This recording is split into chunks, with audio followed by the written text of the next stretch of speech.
Well, hello, everyone. Welcome to This Week in Politics. Today, we're going to talk about a topic that has been in the news since before the election, immigration. And it seems like the politicians talk, Trump tries to act, he gets stopped, and the politicians keep talking, and the people keep coming, and nothing seems to be done. Now, the Democrats want you to believe that the businessmen are keeping this going so they could get free labor. The Republicans want you to believe that the Democrats want it because for votes.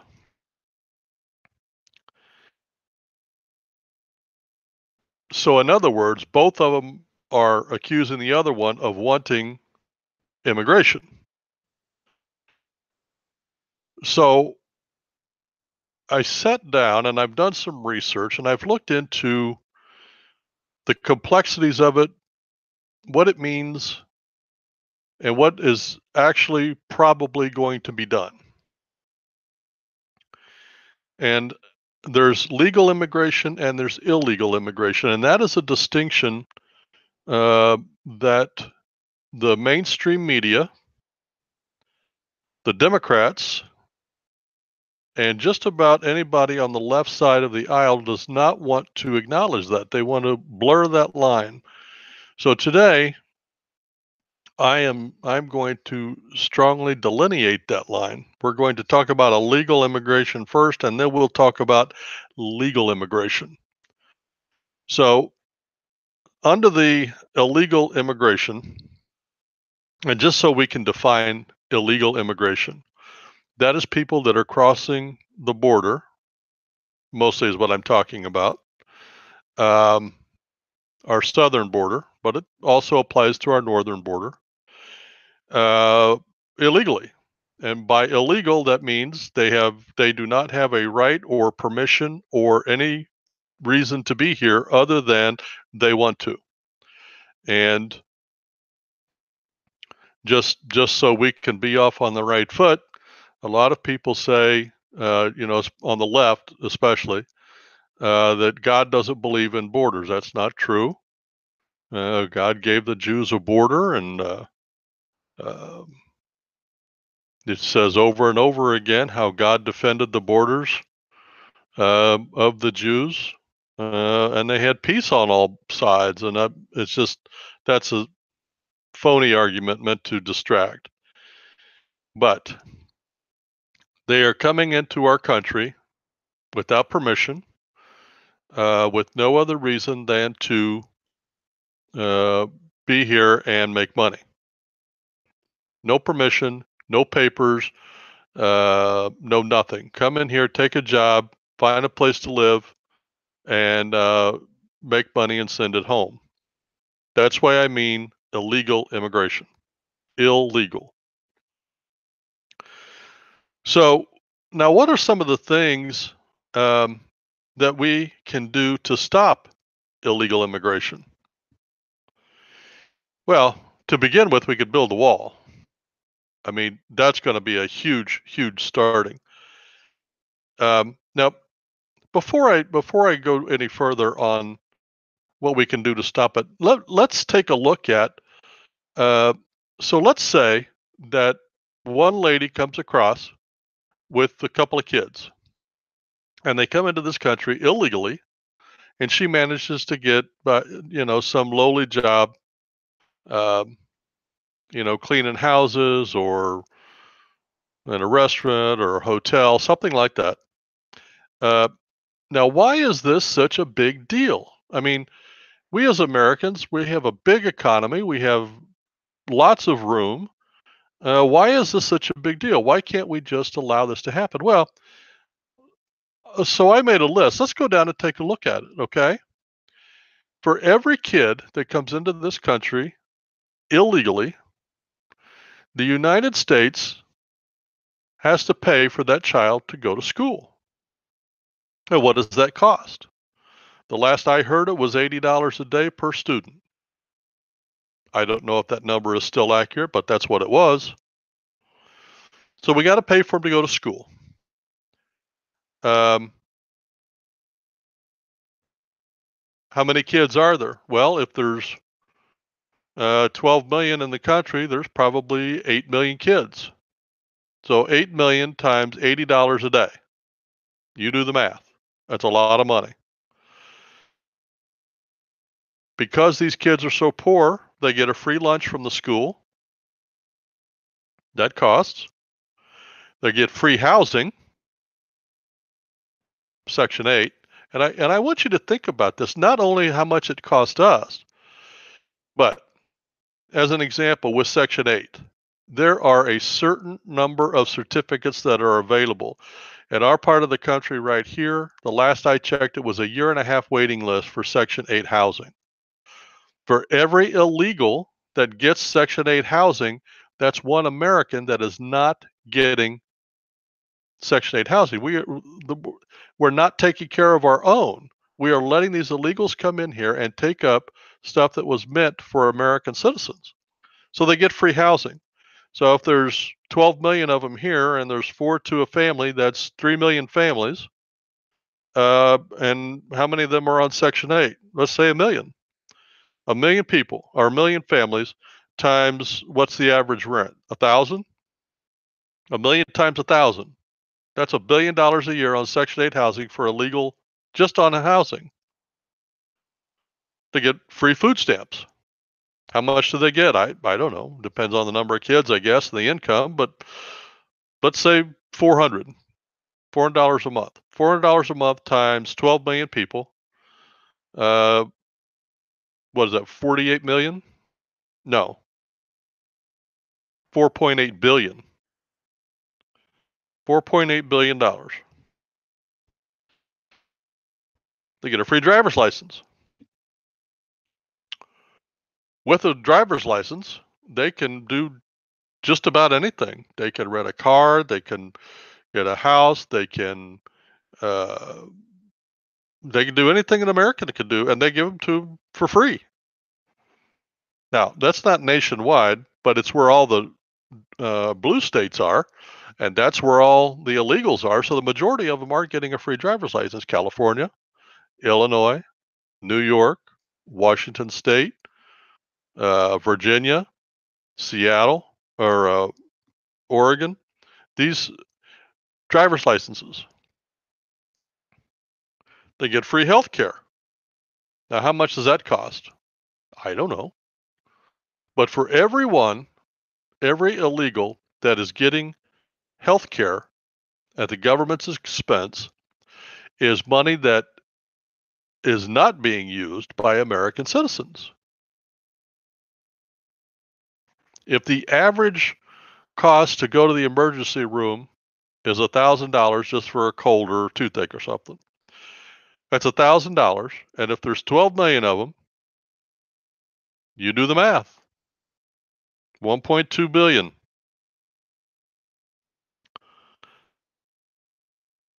And this is a month. All these numbers are monthly. They are also, they're getting free police care. Now you think that doesn't mean much, but for those of you that have illegals in their neighborhoods, there are more people. So let's say that you, in your community, you have a policeman for every 5,000 people in your city. I'm just making numbers up, but to prove a point. So if you have 5,000, you have one officer. If you have 10,000 people, you have 2 officers. 15, you have 3. Okay. If you live in a city where there's 10,000 of these illegals, that means your city is paying 2 extra officers on staff at a I don't know what they make, what, $50,000 a year? So 50,000 times however many cities there are that have to have extra cops because of the illegals. And if you don't think that's a big deal, think about this. If San Francisco got rid of all the illegals in that city, how much do you think they could cut the cops staffed by. That's a big deal. They are causing division in this country by sanctuary cities. The left and the right has always fought over issues, but because the left has so many of these people in their cities, they are declaring sanctuary cities. That is causing a division between the states, the cities, and the federal government. As an example, there were some out in California. Then the California legislature decided to make it a sanctuary state. And then there are Republican counties and cities in that area that said, no, we're not doing that. So now we have a city saying, no, we want to follow the federal law. Then we have other cities that are saying, no, we want to follow the state law. Then we're having the state saying, no, we want to break away and do our own thing, but we still want to get money from the federal government. You see, it's a huge, huge mess. And it's all because of all of these illegals in here. If we got rid of the illegals, the problems would go away almost overnight. Let's talk about the one that Donald Trump likes to talk all about is the MS-13 gangs that are coming in here. And it's not just MS-13.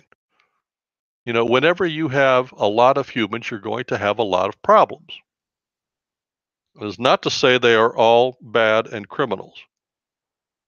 But let's say that out of the average city, you have one criminal for every 100 people. If you have 1,000 people, you have 10 criminals. And in those 10 criminals, one of them is a murderer.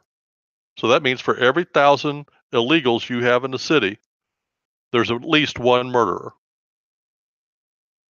And how many of those are going to drive while intoxicated and kill somebody? And how many of those are going to be rapists? And how many of those are going to be assaulters? Whenever you have a large number of people, you're going to have the same problems that the Americans have, and the Europeans have, and the Asians have, and the Africans have. The more people you have, the more criminals you have. We have so many illegals in this country, 12 million. You do the math. How many criminals do you think there are out of 12 million? I'm going to guess 1.2 million, 10%. So we have an extra 1.2 million criminals in this country illegally that should not be here doing 1.2 million crimes, probably a year, which is why we have to hire more policemen.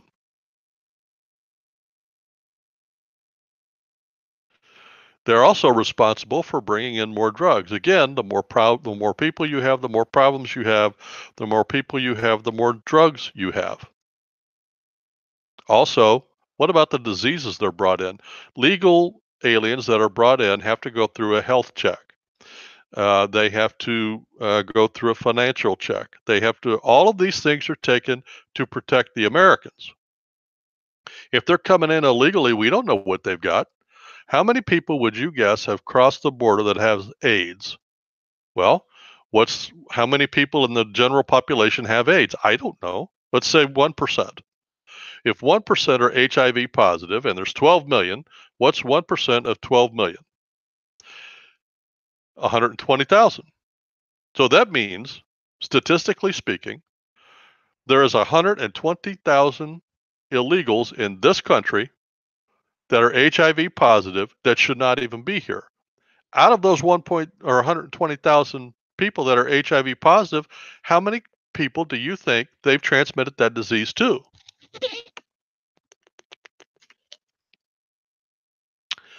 I don't know, but if it's one, it's too many. They're not supposed to be here, and they're killing Americans, whether it's intentional or not. They're passing on diseases, and I just picked HIV. It could be gonorrhea, could be syphilis, could be the bubonic plague, it could be anything, any communicable disease they could be bringing in. We don't know.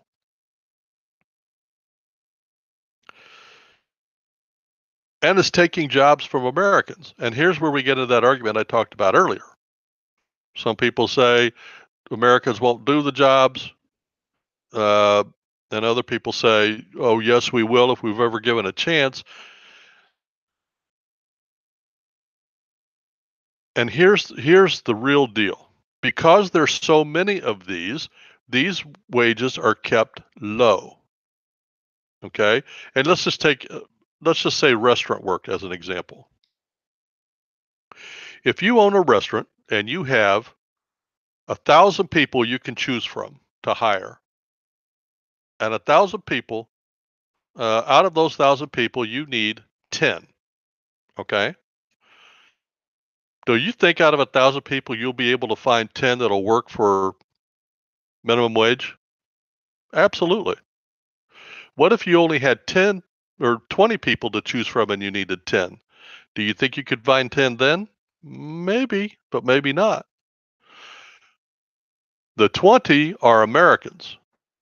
The 1,000 are the illegals. Because there's so many illegals, wages are being kept down. Okay? It's not making jobs better for Americans. It's making it worse because in that scenario where the workers are illegal and working for minimum wage or below minimum wage, the managers and the owners are Americans. So let's say I own it and I've got 3 managers. If I can keep my wages down to my workers, then I will keep my wages down to my managers. That's just the way that it works. So having all of those illegals in here is keeping wages down.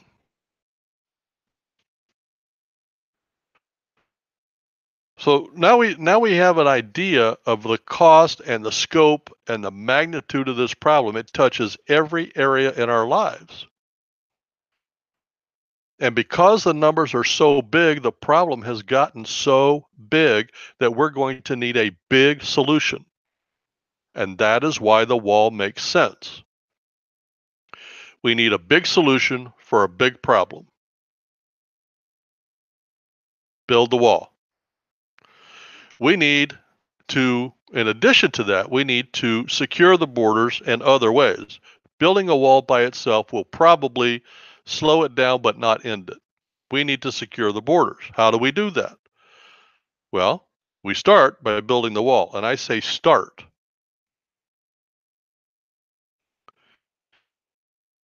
I would deploy National Guard down there.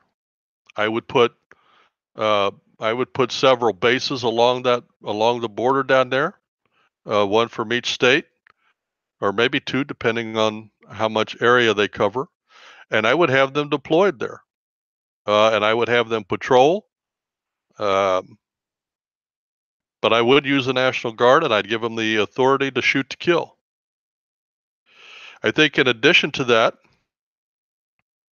that would be on this side of the wall. On the other side of the wall, I would use electronic surveillance, armed electronic surveillance, meaning drones. I would have camera on there, and also at the National Guard bases, they would be running the drones out of there, and I would have video so that there could never be any dispute about a person being warned. But I would have camera on the video, and I would also have a gun on the video. And I would use that on that side, on the opposite side of the wall. You warn them, and then you shoot them.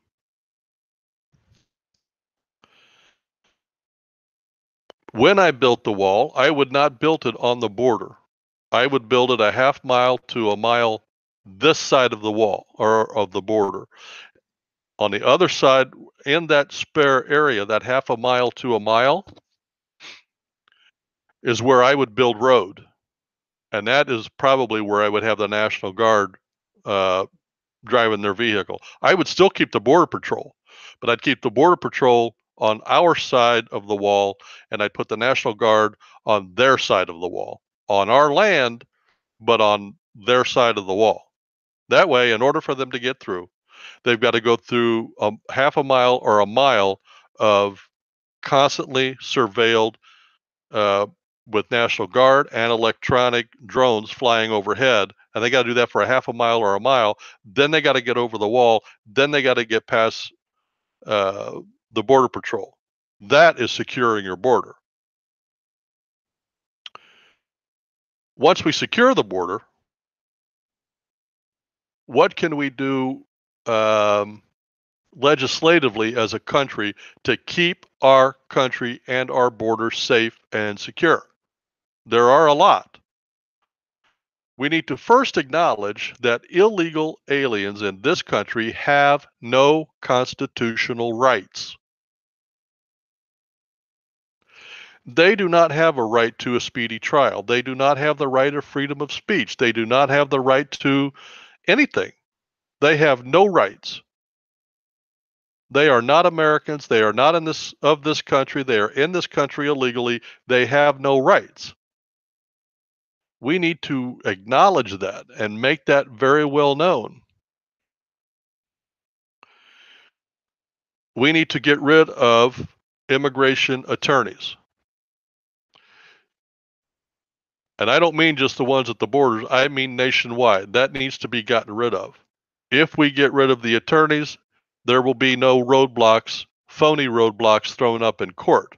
If you've ever had anything to do with the court system, you know that one of the easiest battles to win is delay, delay, delay. Because what happens is eventually people die, people move, memories get bad, paperwork gets lost, and so that's the game they play. Delay, delay, delay. We need to get rid of the lawyers. We need to get rid of catch and release. If the Border Patrol catches you and you're illegal, you turn your happy ass around and go back. If you don't, we will shoot you. That's securing the border. Allowing the attorneys to step in and the AF or the all the liberals to step in there and try to keep these people in here, that is wrong. We need to make some conscious decisions that Americans have a constitutional right, illegals do not. It's the same as saying, because we have freedom of speech, that the people in China have the freedom of speech. They do not. Mexicans do not have freedom of speech just because they change their geography illegally. If they become a legal citizen, now they have rights. Illegal people have no rights. Let me reverse it. If you go to China and you live there, do you think you have freedom of speech? You do not. Do you think if you move to China, you will have freedom of press? You will not. And if you don't believe me, take a look at what Facebook and Google are going through, what hoops they have to jump through just to get into China. Because they do not allow free speech. So why should it be different here than it is anywhere else in the world? Just because you move to China doesn't mean you still keep American rights. And just because Mexicans come into this country does not mean they get American rights. We need to acknowledge that. We need to take these sanctuary cities to court after we go in and arrest all of the leaders.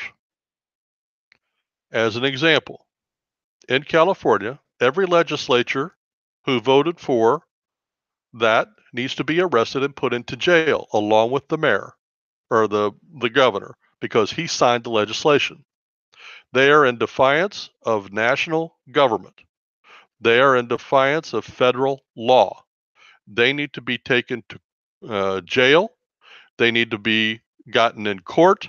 They need to have their money dried up, not just for the police, which is what Trump was threatening, but all state funds. Money for roads, money for infrastructure, money for schools, money for the police, money for the fire. That a lot of that all comes from the federal government. And if you're going to live in defiance and not do what we tell you, you don't get a dime. Not a dime. Let those left-wing liberals out in California who want to live in that land, let them pay for it. Why should the tax dollars that I pay in Illinois be used to subsidize malcontents in California? That's not right. We need to make it plain and in writing, and we need to stop welfare for illegal immigrants into this country.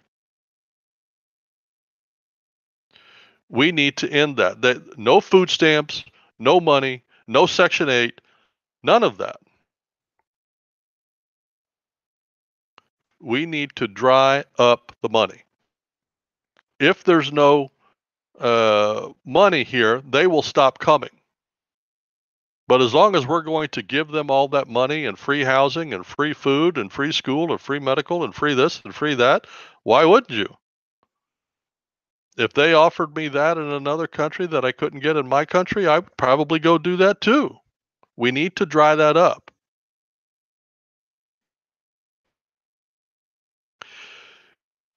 In the country of Mexico, there are 9 American consulates where they can apply for citizenship legally.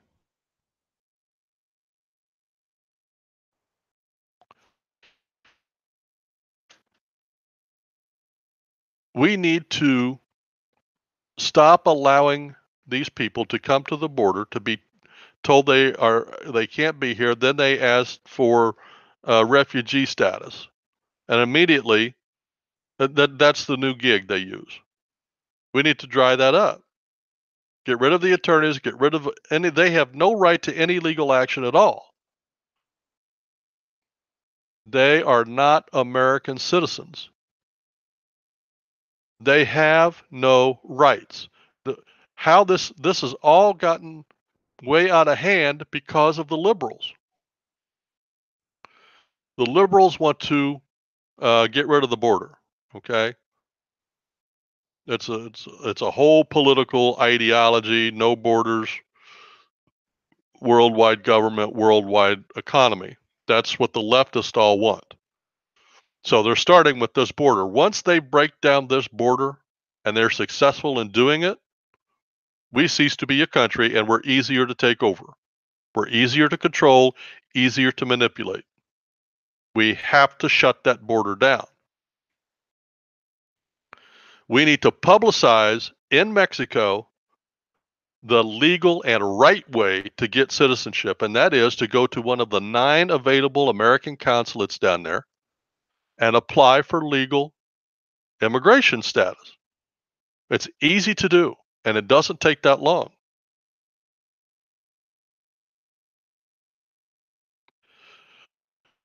So then you say, well, why is Mexico allowing these millions of people to leave their country and come into the United States? Why would they allow that to happen? Why aren't they helping Trump to control the border?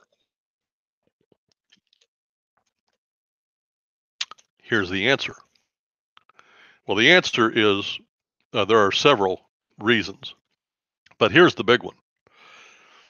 Most of those immigrants that come here, like I said, come here for the money. The majority of them send a large portion of their wages that they make back to their country. Those remittances is the second largest income producer in the country of Mexico. Now, I didn't realize how big a problem that is until I have a job at an apartment complex, and we have inadvertently rented to illegal aliens because they have driver's license. Okay. When we would go into these apartments, it's a 2-bedroom, two large bedrooms and a large living room. Okay. They would have sleeping bags laid out on the floor up against the wall, 6 to a wall. That's 6 walls. That's 36 people in a 2-bedroom apartment. And what they do is they sleep in shifts. 2 bathrooms. That's 36 people. And let's say it's not that bad. Let's just say it's 10 people. That's 10 paychecks, and they're paying a rent for one apartment. So they each pay $20 a month, as an example, or a week. $20 a week for rent. and $10 a month for food, or they get free food stamps. Okay. The majority of that money goes back to Mexico. Again, I will speak from personal experience. My parents used to own a business, and part of that business was uh, using electronics to send money back and forth. And I can't remember the name of there's MoneyGram and Western Union and something else. Anyway, they used all three of them. And the majority of that business was from Mexicans. Large amounts of money, by the way. So I know this is true. I know what it takes. And we're not even on the border. I live in Illinois. So the Mexican government is not the least bit interested in stopping this. They want to promote this because the more people they ship over here, the more money they got going back into Mexico. Also, Mexico is a third world country. So the more people they get out of that country, the less people they have to take care of. The less people they have to provide agriculture and food and housing and space and all of that. So all of the expenses that the Americans are picking up, the Mexican government is getting by with that. So in effect, the Mexican government is making a huge amount of cash. The cash comes across the border as their number two source of income in that country. And the money they're saving by getting rid of all of these people is magnify that money times 2 or 3. It's a huge moneymaker for the Mexican government. So of course they're not going to help build the wall consciously. But because we are who we are and our location, we hold a lot of cards. The very easy and simple one to do to take that money to build the wall is put a tax on all of those remittances. So a Mexican goes in to send money on a cable and they want to send $100, we charge them $125. 100 goes to there and 25 stays here. We send that to the government. The government takes that money and puts it towards the wall. You did that nationwide for 1 year, you'd have the entire wall paid for easily.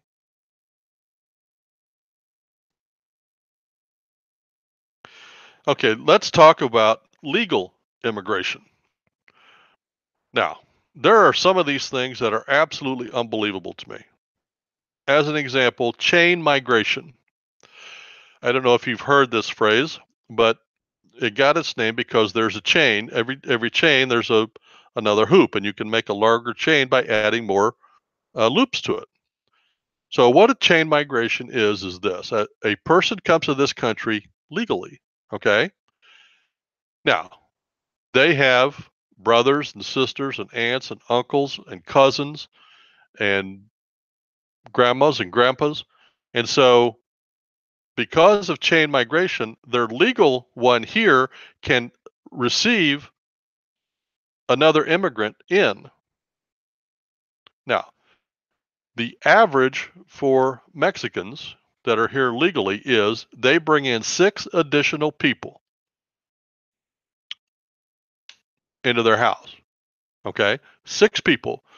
So, if we allow 1 in legally and they bring in 6, that means we now have 7 people from Mexico in this country legally.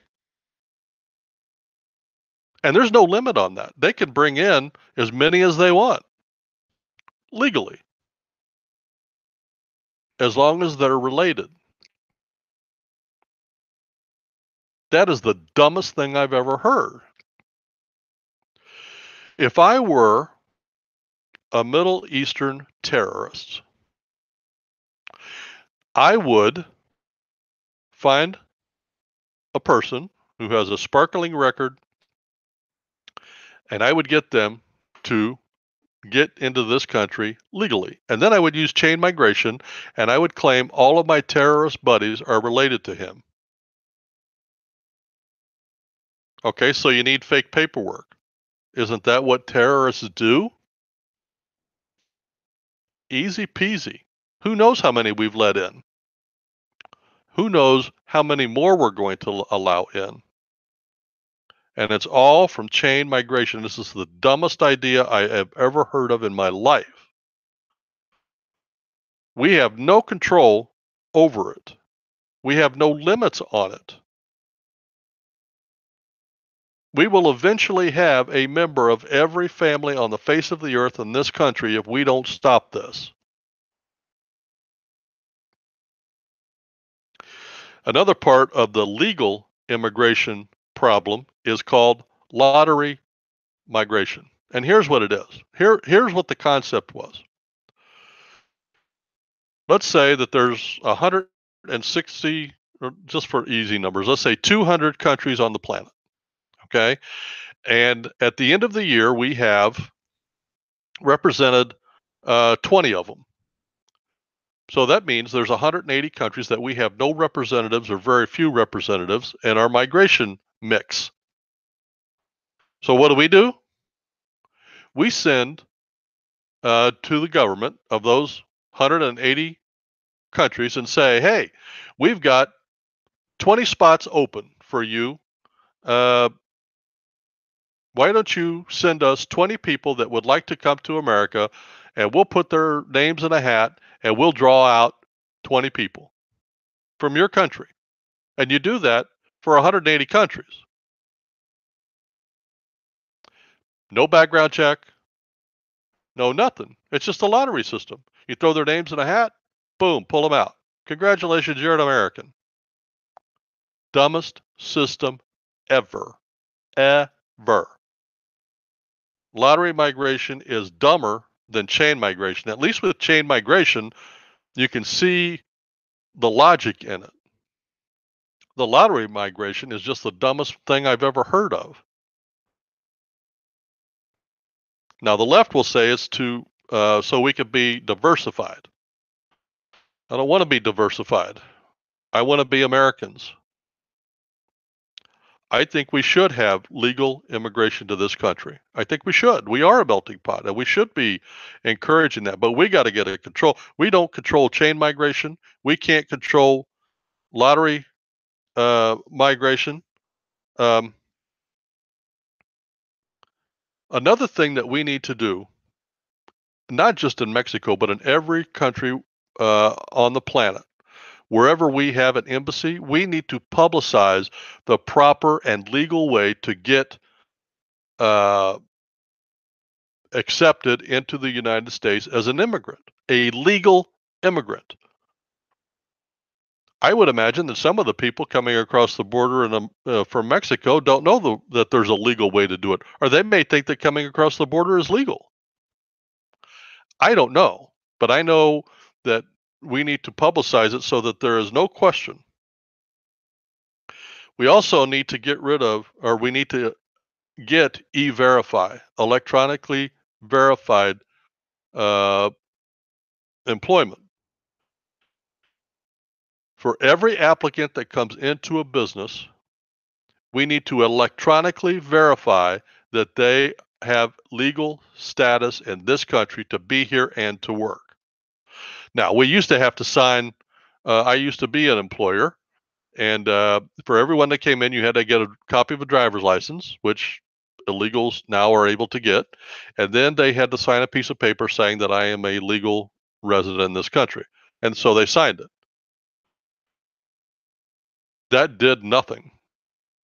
If they lied to get in here and they lied to get the job, don't you think they'll lie to the federal government? Because by the time the government, if they ever checked those, which I'm sure they didn't, but if they ever did, all the person had to do was quit and move to another city and do it again. So it needs to be electronically verified so that we have a record. And for the companies that do that, there needs to be incentive for them to do that. But we need to get E-Verify in. Now, let's talk about how are we going to fix it. We talked about the illegal. How do we fix the legal immigration system?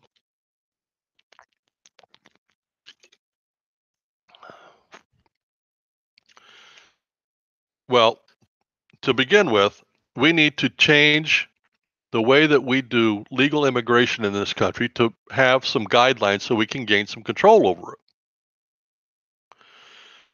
To get rid of chain migration, we need to have the family come in as immigrant all at one time. You don't get to bring anybody else in. There's no chain. You bring in your immediate family only. Mom, dad, kids, grandparents, period. That's it. No aunts, uncles, cousins, brothers. No, none of that. Okay, that's the first thing.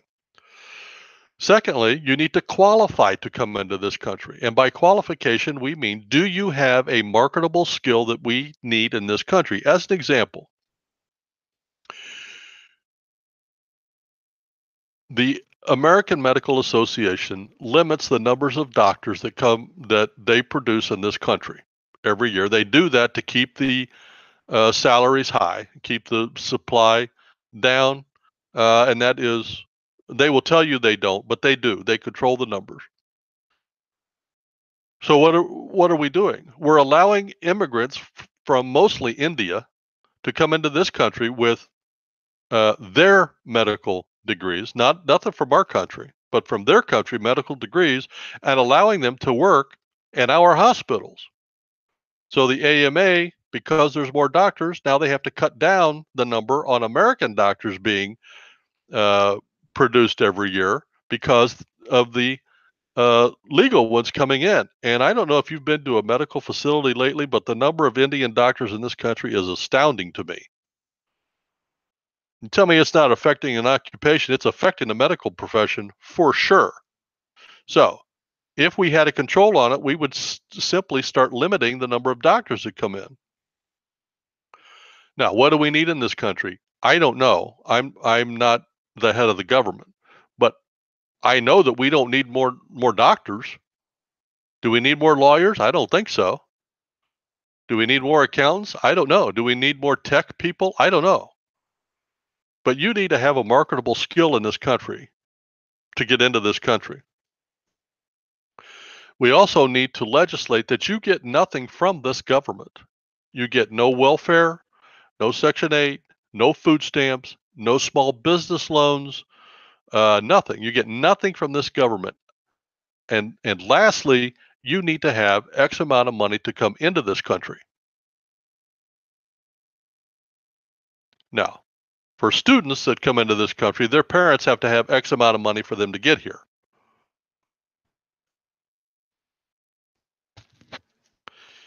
So we need to end chain migration. We need to end the lottery migration. We need to get E-Verify.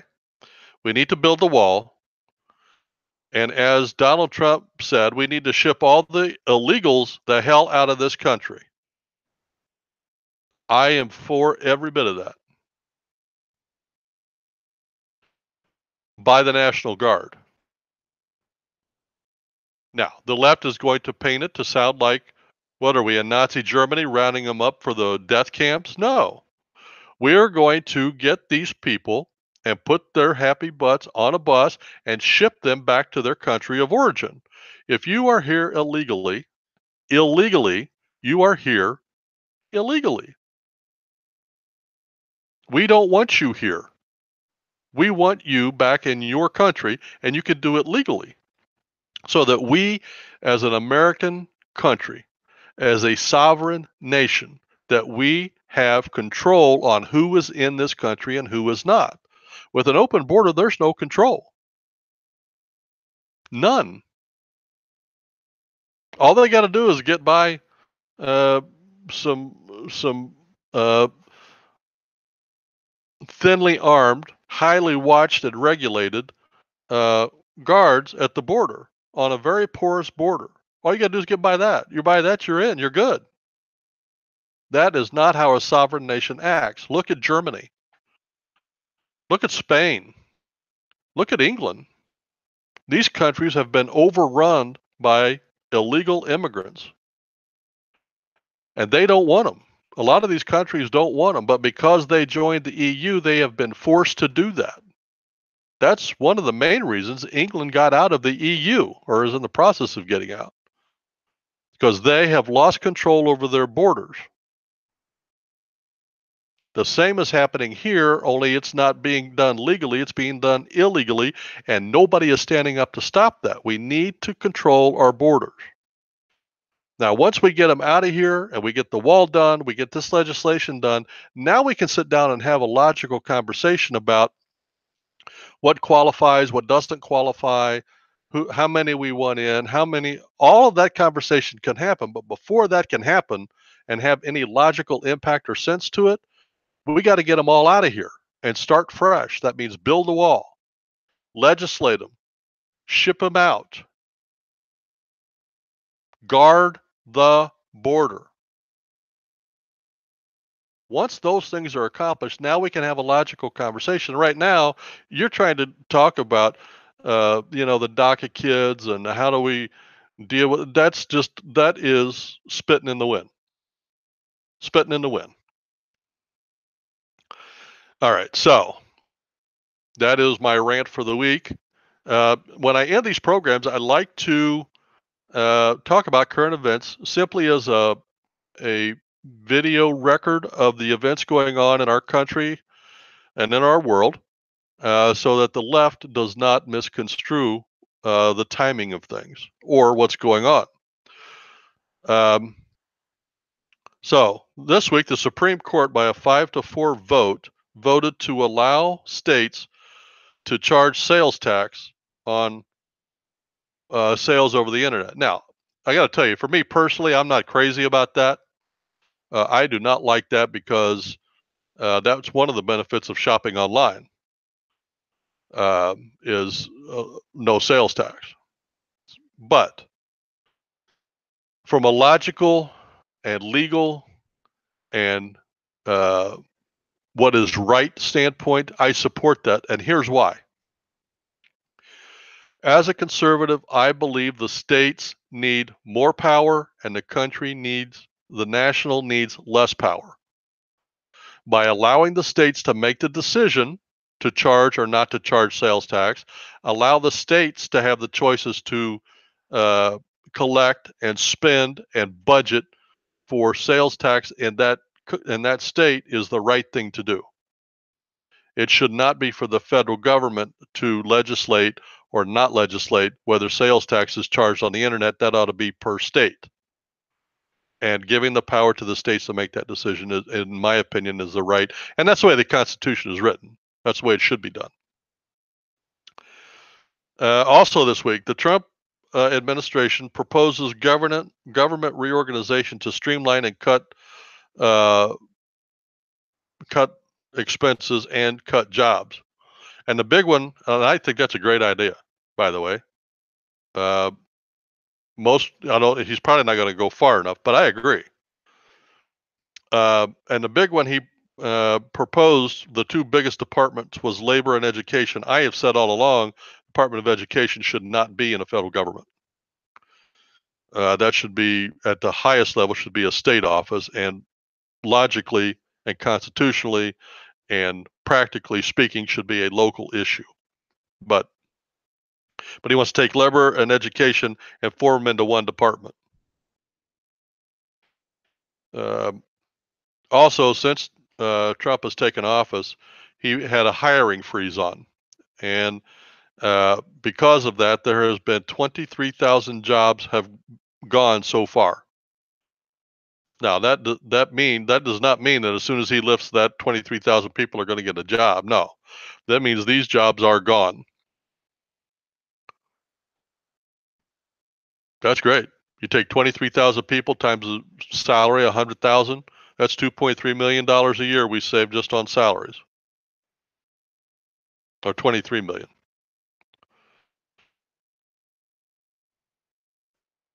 Now, here's the problem with this. It has to be approved by the House and the Senate, and that's just not going to happen. And you ask why.